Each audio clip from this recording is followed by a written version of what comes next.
ಬೆಂಗಳೂರು ಕಾರ್ಯನಿರತ ಪತ್ರಕರ್ತರ ಸಂಘದ ಚುನಾವಣೆ ನಡೀತಾ ಇದೆ. ಇದು ಜಿದ್ದಾಜಿದ್ದಿಯ ಹೋರಾಟ ನಡೆದಿದೆ.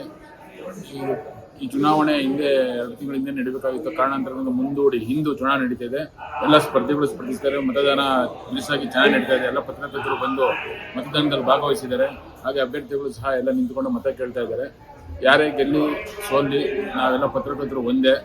ಚುನಾವಣೆ ಆದಮೇಲೆ ಎಲ್ಲ ಒಂದಾಗಿ ಒಟ್ಟಾಗಿ ಸಂಘಕ್ಕೆ ದುಡಿಯೋಣ ಅಂತ ನಾನು ಹೇಳ್ತೀನಿ. ಪತ್ರಕರ್ತರ ಸಂಘ ರೇಡಿಯೋ ರೈಟ್ಸ್ ಇರೋದು.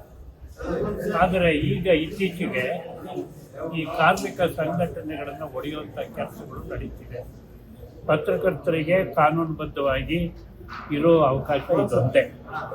ಇದ್ರ ಮೂಲಕ ಅವರು ಹಕ್ಕುಗಳನ್ನು ಸ್ಥಾಪನೆ ಮಾಡ್ಕೋಬೇಕು.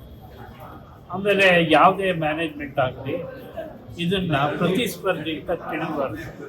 ಪ್ರಜಾಪ್ರಭುತ್ವದಲ್ಲಿ ಪ್ರತಿಯೊಬ್ಬರಿಗೂ ತಮ್ಮ ಸಂಘಟನೆ ಮಾಡಿಕೊಡೋಕ್ಕೆ ಅವಕಾಶವಿದೆ. ವರ್ಕಿಂಗ್ ಜರ್ನಲಿಸ್ಟ್ ಆ್ಯಕ್ಟ್ ಪ್ರಕಾರನೇ ಈ ಪ್ರಾವಿಷನ್ ಇದೆ. ಅದನ್ನು ಬಳಸ್ಕೊಳ್ಳೋದಕ್ಕೆ ಪತ್ರಕರ್ತರಿಗೆ ಅವಕಾಶ ಕೊಡಬೇಕು. ಕಾರ್ಯನಿರತ ಪತ್ರಕರ್ತರನ್ನು ಈಗ ತುಳಿಯುವಂಥ ಕೆಲಸಗಳಾಗ್ತಾಯಿದೆ. ಅದನ್ನು ನಾವು ಪ್ರತಿಭಟಿಸಬೇಕು, ವಿರೋಧಿಸಬೇಕು ಅಂದರೆ ಸಂಘಟನೆ ಅಗತ್ಯ.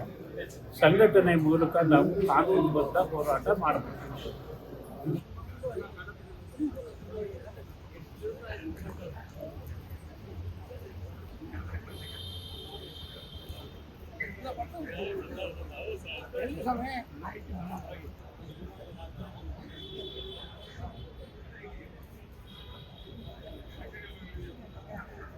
ಕಾರ್ಯನಿರತ ಪತ್ರಕರ್ತರ ಸಂಘದ ಈ ನಮ್ಮ ಬೆಂಗಳೂರು ಘಟಕದ ಚುನಾವಣೆ ಇಂದು ನಡೆಯುತ್ತಿದೆ.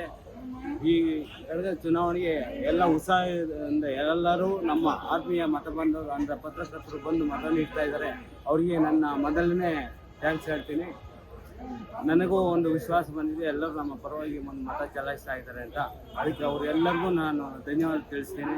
ಎಲ್ಲರೂ ಇದೇ ಉತ್ಸಾಹದಿಂದ ನಮ್ಮ ಪತ್ರಕರ್ತರ ಏಳಿಗೆಗಾಗಿ ದುಡಿಯೋಣ, ನಮ್ಮ ಪತ್ರಕರ್ತರ ಸಂಘದ ಸೇವೆಗಾಗಿ ದುಡಿಯೋಣ ಅಂತ ನಾನು ಎಲ್ಲರಲ್ಲೂ ಕೇಳಿಕೊಳ್ತೀನಿ. ಬಂಧುಗಳೇ, ಈಗಾಗಲೇ ಚುನಾವಣೆ ಪ್ರಕ್ರಿಯೆ ಆರಂಭವಾಗಿದೆ. ಇವತ್ತು ಎಲ್ಲ ಮತದಾರರು, ನಮ್ಮ ಸದಸ್ಯ ಮತದಾರರು ಬಂದು ಮತದಾನವನ್ನು ಆಗ್ತಾಯಿದ್ದೀರಾ. ಭಾಳಷ್ಟು ಉಡುಪಿನಿಂದ ಆಗ್ತಾಯಿದ್ದೀರಾ. ನಿಮ್ಮಗಳ ಸಹಕಾರ, ಶ್ರೀರಕ್ಷೆ, ನಿಮ್ಮಗಳ ಆಶೀರ್ವಾದ ಸದಾ ನಮ್ಮ ಒಂದು ಶಿವಶಂಕರ್ ಗಾಂಧಿಯವರ ತಂಡದ ಮೇಲೆ ಇರಲಿ. ನಿಮ್ಮಗಳ ಸೇವೆ ಮಾಡೋದಕ್ಕೆ ನಮಗೊಂದು ಅವಕಾಶವನ್ನು ಕೊಡ್ತಾ ಇದ್ದೀರಾ. ದಯವಿಟ್ಟು ನಿಮಗೆಲ್ಲರಿಗೂ ಒಂದು ಕೃಪಾದ ಅಭಿನಂದನೆಗಳು.